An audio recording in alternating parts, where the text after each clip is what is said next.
Do not hide anything from God. ఒక మాట చెప్తాను వినండి.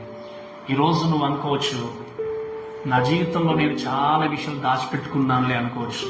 భర్తకు తెలియకుండా భార్య, భార్య తెలియకుండా భర్త ఎన్ని విషయాలు దాచించుకోవచ్చు. కానీ దేవుడు హృదయ రహస్యాన్ని ఎరిగినటువంటి దేవుడు.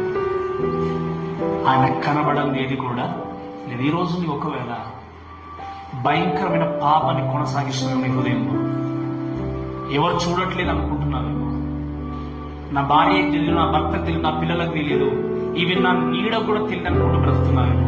ఇప్పుడు గుర్తుపెట్టుకోండి, నీ పాపాన్ని నువ్వు కొనసాగించే జీవితాన్ని, నీ హృదయాంతరంగాన్ని చూసే దేవుడు ఉన్నాడు.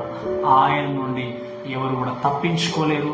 ఆయన కనబడినటువంటి ప్రదేశం అనేది కూడా లేదు. కాబట్టి మీరు వినండి, if God is calling to account, please do not refuse to call upon him. ఒకవేళ దేవుడు నిన్ను అకౌంటబుల్ గా దేవుడు హోల్డ్ చేసినప్పుడు, అందుకే చాలా జాగ్రత్త ఉండండి. నీకు అప్పగించిన బాధ్యత విషయంలో మీరు చాలా జాగ్రత్తగా వినాలి. డబ్బు విషయంలో కావచ్చు, ఏ విషయంలో కానీ దేవుడు ఒకరోజు ఈరోజు నువ్వు అన్యాయం చేయొచ్చు, మోసం చేయొచ్చు, సంపాదించుకోవచ్చు, ఏం చేయొచ్చు, కానీ ఒకరోజు దేవుడు ఖచ్చితంగా తీసుకొచ్చి ఏం చేస్తాను నిలబెడతాడు. అప్పుడు నువ్వు తప్పించుకోవడానికి ఎక్కడ పరిగెత్తిన ఎవరు కూడా నీకు సహాయం చేసే వ్యక్తులు ఉండరు.